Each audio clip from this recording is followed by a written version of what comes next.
Yo les duelistes, j'espère que vous allez bien, en tout cas moi ça va super bien et aujourd'hui petite vidéo sur Duel Link, une vidéo exceptionnelle en plus des 2 vidéos par semaine, tout simplement parce que la nouvelle extension de Duel Link, donc qui s'appelle Gaia Genesis, vient de sortir, donc j'ai reçu les 500 gemmes de Konami. J'ai pas beaucoup de gemmes parce que je suis en train de tryhard pour me faire un nouveau deck assez performant, héros de la destinée. Donc voilà, j'ai claqué pas mal de gemmes, mais on a quand même donc c'est la 14e boîte, on a quand même les 500 gemmes de Konami offerts, plus 100 gemmes en plus, donc on pourra s'ouvrir normalement 12 boosters pour essayer de voir un petit peu ce qu'on peut avoir à l'intérieur. J'ai pas encore trop regardé ce qu'il y avait, donc on va aller voir dans les ultra rares. Déjà il y en a un bon paquet. Donc dans les ultra rares, on a du Sirenmur, on a du UA. On a Sangan qui vient d'être mis dans Duel Link, donc c'est un bon point.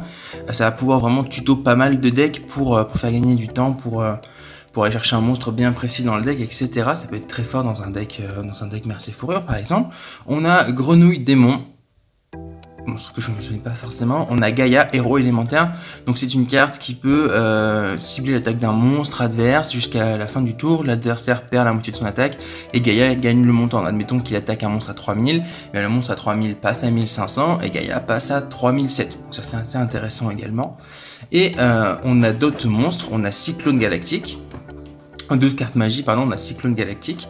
On a une carte qui me plaît beaucoup puisqu'on a le portail du monde ténébreux, ce qui veut dire que ça va venir soutenir les monstres démons. On n'a pas encore, enfin il y a des decks démons mais pas encore très soutenus. Donc c'est une carte qui va venir soutenir ça et donc ça c'est assez intéressant.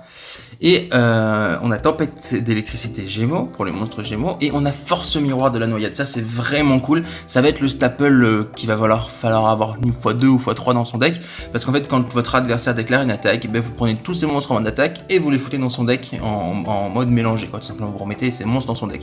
Donc c'est pas la Force Miroir classique qui les détruit, mais ça permet vraiment sur Duel Link de retourner une situation et je pense que ça va vraiment être la carte à avoir. Personnellement c'est mon objectif, c'est la carte qui me plaît dans cette extension.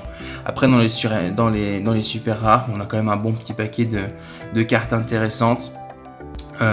Avec du Sirenmur, on a la Valkyrie des Ténèbres également, qui a cette carte déjà avec l'artwork qui est très sympa et un effet qui peut se jouer qui est assez cool également. J'ai vu également qu'on avait voilà Hache du Désespoir, donc c'est une carte qui vient ajouter 1000 d'attaque à un monstre. C'est quand même ouf. 1000 d'attaque c'est énorme et voilà c'est une carte qui vient ajouter 1000 d'attaque et après on a pas mal, c'est une grosse boîte pour le coup, c'est une grosse boîte et parce que du coup il y a quand même pas mal de cartes hein, et donc on va s'empresser d'aller s'ouvrir tout ça. Donc on va commencer par un petit paquet, dans l'autre de 10 paquets, on va essayer de choper quelques cartes. Mon objectif c'est vraiment de choper la nouvelle Force Miroir pour voir un peu comment ça se joue dans la méta actuelle. Alors tac. Ok. Booster suivant. Naturellement, on n'a que des nouvelles cartes vu qu'on n'a pas encore ouvert un seul booster. Ok, il y a pas mal de cartes que je ne connais pas franchement. Donc après cette vidéo, oula, ça sent bon ça. Ah, on a des héros élémentaires fusion, j'avais pas fait attention. Et on a une ultra rare, donc ça c'est cool parce qu'on a une ultra rare au bout de 4 boosters. Ça annonce du lourd pour le reste de cette ouverture. On espère que ça va être... ça va continuer. J'aimerais vraiment avoir la Force Miroir. Si je l'ai pas, c'est pas grave, je travaillerai pour l'avoir par la suite. De toute façon, ce qui est certain, c'est que c'est une carte à avoir. Mais c'est vrai que si je pouvais l'avoir avec vous dans cette vidéo, première vidéo d'ouverture hein, de cette nouvelle extension, ça serait quand même carrément fun. Hein. On a pas mal de cartes Sirenmur quand même. Et dernier booster. Non, ça sera pas à l'intérieur. Ok, bon. On va aller s'acheter 2 petits boosters. Donc on a quand même eu une Sirenmur en ultra rare. Et après plusieurs rares, on n'a même pas eu de super rare d'ailleurs. On va s'acheter 2 petits boosters à l'unité. Tac. Malheureusement je peux pas faire comme pour l'extension des vampires où j'ai ouvert la display complète puisque là mes gemmes ne me le permettent pas, tout simplement parce que je suis en train de tryhard mon deck héros de la destinée et du coup pour obtenir la carte qui me manque j'ai dû reset la boîte 2 fois et du coup ça coûte assez cher d'aller chercher la carte dans une seule display. Ok, bon, c'est pas trop mal. on a eu voilà des cartes assez sympas et c'est une extension qui est quand même assez cool. Enfin franchement ça change un petit peu. J'ai pu avoir l'occasion de jouer les UA, quelque chose que je ne connaissais pas du tout dans l'événement. Comment il s'appelle cet événement?